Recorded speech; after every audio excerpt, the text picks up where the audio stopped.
Hello everyone, welcome to my video. I hope you all are well. So আমি কিন্তু shower নিয়ে চলে এসেছি আর সবাইকে জানাতে চাই হ্যাপি হোলি। আর আজকের ব্লগটা হোলি নিয়ে হতে চলেছে। So let's start. তো এখানে কিন্তু পূজার পুরো প্রিপারেশন চলছে। গোপালের সাজ এখানে একদম রেডি। আমি একটা থালাতে সবকিছু রেখে দিয়েছি and this looks so pretty. খুবই সুন্দর লাগছে। তো এখানে আমি ফুলগুলো ছিঁড়ে দিচ্ছি ঠাকুরকে স্নান করাবো বলে। হোলি অনুষ্ঠানটা কিন্তু আমার অনেক পছন্দের একটা অনুষ্ঠান, যেখানে অনেক কালার্স থাকে, লটস অফ কালার্স তার হেয়ার। এখন গোপালকে আমি স্নান করাবো, এই জন্য এখন গোপালকে প্রস্তুত করলাম। এই যে সুন্দর করে আমি স্নান করিয়ে দিলাম গোপালকে।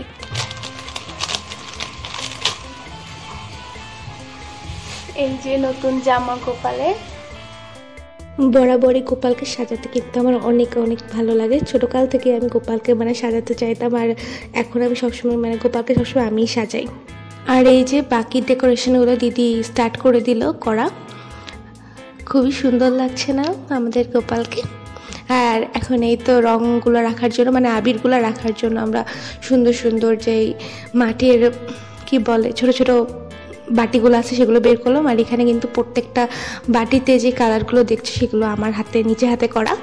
আর এখানে আস্তে আস্তে কালার রাখছি আমরা, আবিরগুলো রাখছি। আর এই তো সুন্দর করে এই আবিরের থালাটা সাজিয়ে নিলাম। আর 3 ধরনের আবির আমরা গোপালের সামনেও রাখলাম। এমন টাইমে আমার শুরু হয়ে গেল অনলাইন ক্লাস। আর ক্লাস আছে যেহেতু করতে তো হবেই। ক্লাস শেষে আবারও আমরা পূজার জোগাড় যন্ত্রতে লেগে পড়লাম। এখানে দিদি দই রাখছিল ছোট্ট একটা কিউট হাঁড়িতে। এই হাঁড়িটা কিন্তু ম্যানং থেকে কিনেছি। যাই হোক, এই হাঁড়িতেই গোপালের প্রতিবারই দই দেওয়া হয়। আর এখানে মিষ্টি বের করা হচ্ছিল। আর পূজা কিন্তু স্টার্ট হবে এখন। যখনই পূজা হয় ঘরে একটা পজিটিভ এনার্জি কাজ করে, আর আমার খুবই ভালো লাগে যখনই পূজা হয়। তো এই তো ফাইনাল যে যোগাযন্ত্র ছিল মা এসে করছিল।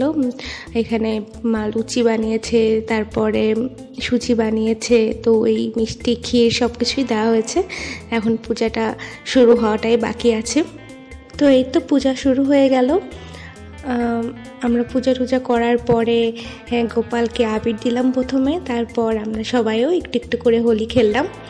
আমরা ফ্যামিলির 4 জনই ছিলাম। আমরা এবার বাইরে কোথাও যাইনি। প্রতিবারই আমরা বাইরে যাই না তেমন, আমরা বাড়িতেই থাকি এই দিনটা। তারপরে মা আমাদেরকে প্রসাদ তুলে দিল। প্রসাদ খাওয়ার পর আজকে মা 5 ধরনের ভাজা, তারপরে খিচুড়ি, 5 তরকারি, চাটনি এগুলো করেছিল, আমের আচার আর কি, এগুলো করেছিল। তো আমরা সেগুলো খাওয়া শুরু করলাম। এটা খেয়ে আমরা আমাদের উপবাস ভাঙলাম। প্রথমে আমরা প্রসাদ খেলাম, তারপরে এগুলো খেলাম। And I hope you all like our video. If you like, please share and subscribe. Love you all. Stay healthy. Bye bye.